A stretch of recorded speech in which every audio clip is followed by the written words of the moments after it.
and I live in Cincinnati, Ohio. I like yoga, belly dance, and training my dog Turtle. Turtle, over here.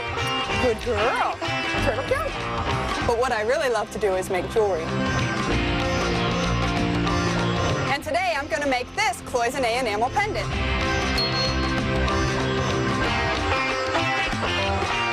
This is my studio where I have all kinds of tools and everything I need to make beautiful jewelry. To get started on my pendant, I'll do a sketch. This is my design, and I've chosen to do an eyeball because I like the way it makes people feel when they look into people's eyes. I have one drawing done, and I'm going to need a duplicate for this process. Now that I have two copies, I can use one of them to shape my cloisonne wires and use it as a pattern, and the other one I will cover with double stick tape so I can store my wires on it while I'm working. This is fine silver cloisonne wire. It's very flat, and I want to shape it so it'll make little walls to hold my enamel in my piece. I'm using tweezers to shape the cloisonne, and I'm using the picture as a pattern to shape it against. So I have to follow every line on the pattern and stick it onto my double stick tape.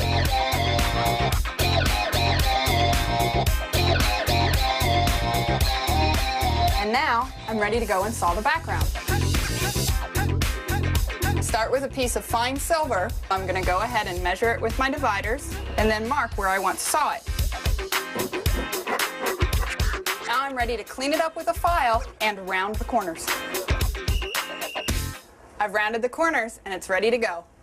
Now I'm going to coat my piece with 50-50 enameler's glue and water using a paintbrush.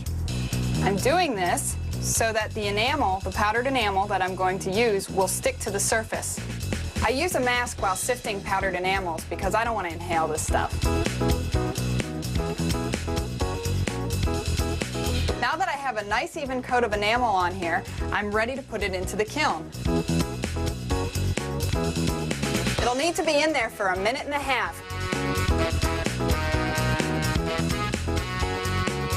Now I'm ready to coat the back side of the piece with some black enamel.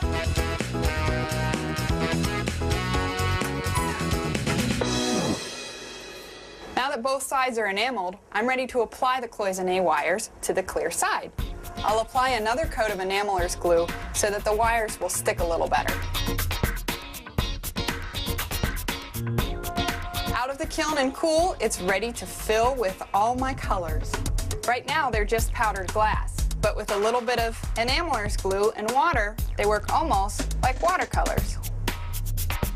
And since they're wet, they're really easy to pick up and place wherever I want them.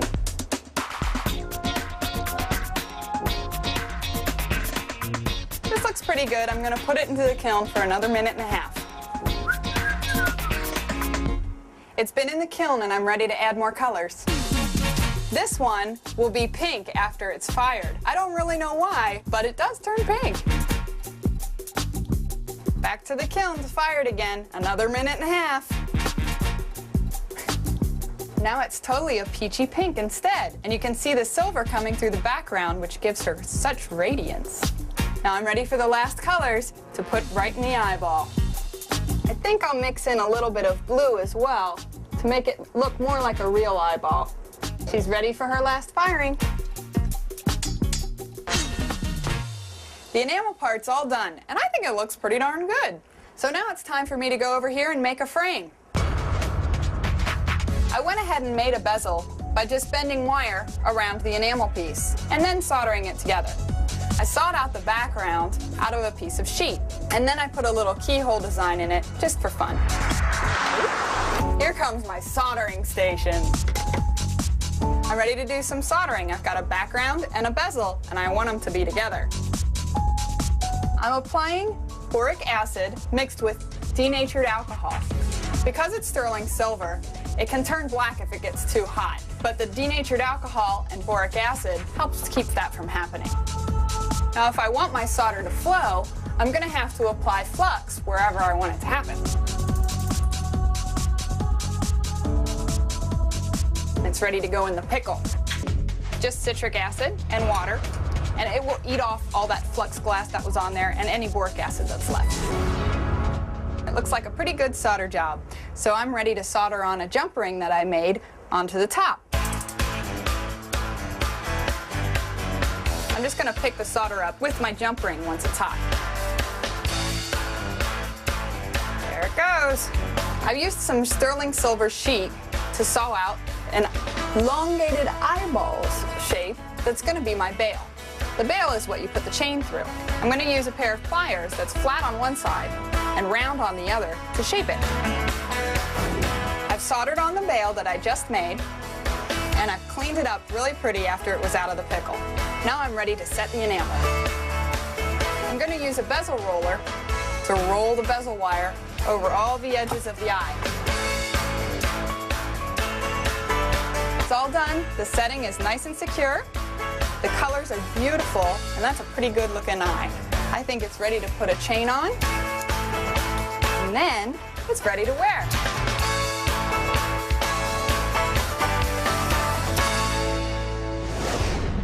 Up next, we haven't left North Dakota yet because Suzanne has another paper project for you to check out. See why the cards she makes are very memorable.